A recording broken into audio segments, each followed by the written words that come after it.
In the previous few videos, we talked about different ways that a cell can control whether or not they transcribe a certain gene, whether or not they're using a certain gene, or how fast or how slow or for how long they're using that certain gene. So they have a lot of control over their own metabolism, over what kinds of enzymes exist inside their own cell body, all kinds of little nuances there. And I said that certain cell types, like skin cells, need certain genes, and they may need genes that, say, bone cells do not need, and bone cells have certain genes that skin cells do not need. So what kind of tissue we're talking about is going to be a big determinant of whether certain genes are turned on and off. Right? A bone cell and a blood cell and a brain cell, they all have different genes switched on and off. But what we haven't discussed yet is how cells know in the first place what kind of cell they're supposed to be. And it starts way back in the earliest stages of development. We have sperm, meets egg, fuses, fertilized embryo, right? Single-celled human, right, at this point. So that single cell will divide into 2 cells, and 3, and 4, and 8, and 16, and it'll keep going until it makes a ball. The cells begin talking to one another. This is the first step of getting different kinds of cells, different kinds of tissues. Early on, they're all just kind of copies of the same cell, but slowly they have to determine whether they're going to be part of the head or part of the feet, whether it's going to be skin or nerve cells, or it's going to be your intestines and your stomach, or it's going to be bones and things like that. And the way cells figure this out is by talking to each other. The way they talk to each other is through something called a signal transduction pathway. Very simply, one cell will release some chemical signals, other cells will receive those chemical signals, and then they will alter their behavior based on the information that they're getting. So to really simplify it, if I have a ball of cells, some cells are on the outside and they can detect the extracellular environment. That may cause them to release certain chemical messages that say, hey, we're on the outside of this ball. And then the ones that are in the deep interior, they're completely surrounded by other cells, may release some chemicals that say, hey, we're on the very, very inside of this cell. And the ones getting messages from both sides, so, we're kind of in a layer in between the deep inside and the outside. And through these kinds of clues, cells are able to work out, if you're on the outside, maybe you should develop into skin and nervous tissue, like nerve cells and things like that. And if you're on the deep inside, maybe you should start forming into the esophagus and the stomach and the intestines, things that are in the deep inside of an organism. And if they're in the middle, well, maybe that's muscle and bone and other, like heart and lungs and all those organs as well. So they start dividing into basic tissue types. And then within those tissue types, they start making more decisions. They continue talking to each other until they work things out. So I'll give you an example later where we'll look at a fruit fly that is developing, and we'll see how certain signals are used to determine the head side of a fruit fly from the booty side of a fruit fly. So signal transduction pathways, generally, they are a method that cells use to convert messages that they receive on the cell surface, on the cell membrane. Remember, there's receptor proteins floating around the cell membrane. They're just waiting for these messages to come in and lock with them so that they can get some information about their exterior environment. So signal transduction pathways convert messages received at the cell surface to responses within the cell. Once they get a message, each cell gets a message, it will change its behavior, what it's transcribing, what it's translating inside the cell. I'll show you exactly how that works. Cell-to-cell signaling coordinates cellular activities via proteins or other kinds of molecules, carrying messages from signaling cells to receiving cells. So one sends a message, the other receives the message. In most cases, a signaling molecule acts by binding to a receptor protein in the plasma membrane. A signal transduction pathway is a series of molecular changes that converts a signal on a target cell surface to a specific response inside the cell. At this point of class, you know that it's never going to be just a really, really simple process where, this molecule touched the protein and that causes the change.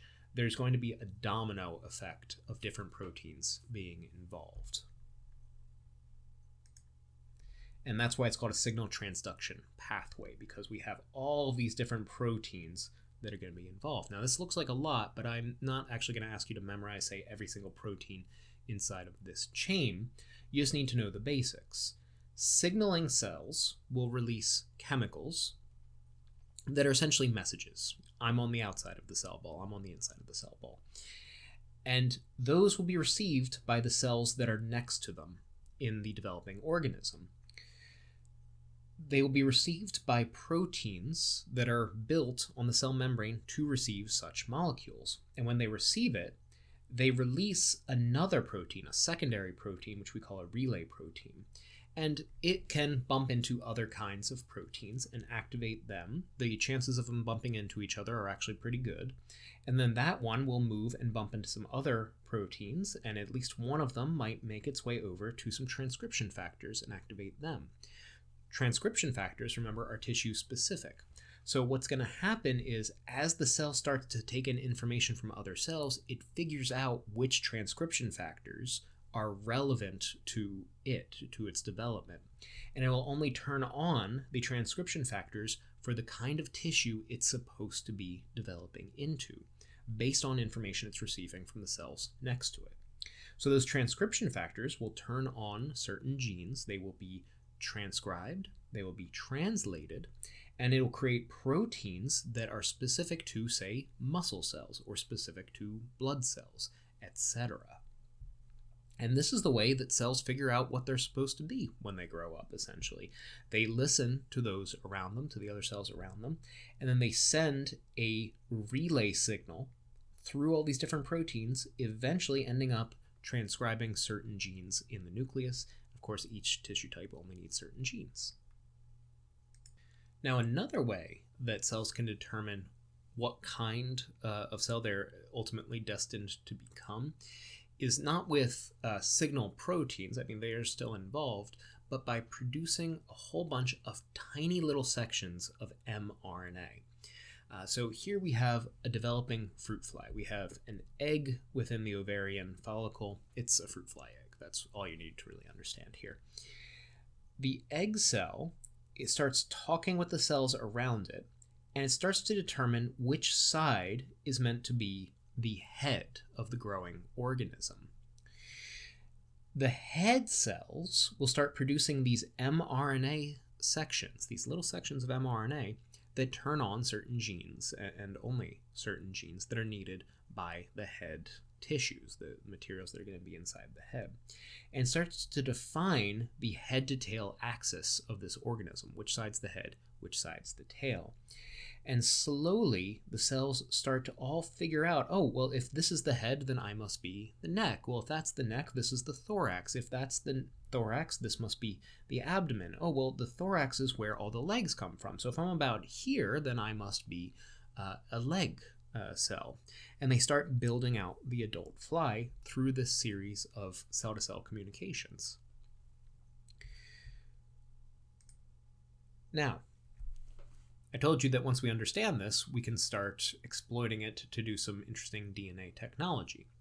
So, there are certain genes, the ones that make those little sections of mRNA, that are not for making proteins, they're just for telling the cells what kind of organ or what kind of tissue they're supposed to make in that section of the developing organism. And if we change the position of those genes, it turns out we can change the location of certain organs. So what we did here, those genes that tell the tissues whether it's going to be like a leg cell or an eyeball cell, but it doesn't tell them how to make it, those are called homeotic genes, or master control genes in some cases. We took some of the homeotic genes for making a leg, and we pasted into the section of the genome for the fruit fly that is supposed to develop antennae for feeling themselves around. And what happened was they got some tissues that said, hey, we're going to put some legs here, and they just built some fruit fly legs out of the face of this fruit fly where the antennae were supposed to be. Now, imagine this when we're talking about evolution. Do you see how easy it would be for certain genes to be switched on or off, or certain sections of the genome to be swapped around, and you could get major body structural changes just by random mutations and random chance and seeing which versions actually managed to survive? I mean, here we did it intentionally, but you could imagine this happening just by random mutation. Another thing that's interesting about this experiment is the section of DNA that we added in that said put leg here didn't come from a fruit fly, it came from a mouse. We took a mouse gene for making legs and we put it into the fruit fly where they should have antennae. And it didn't develop a mouse leg coming out of its face, it developed a fruit fly leg. It turns out that those genes that are for basic body composition, head, torso, arms, legs, they're really, really well conserved across animals. So the fruit fly cells understood put leg here, even though it was a mouse gene, and they put a fruit fly leg there. Again, other kinds of genes are the ones controlling the details of how this leg is being produced, but put leg here is a homeotic gene, a master control gene.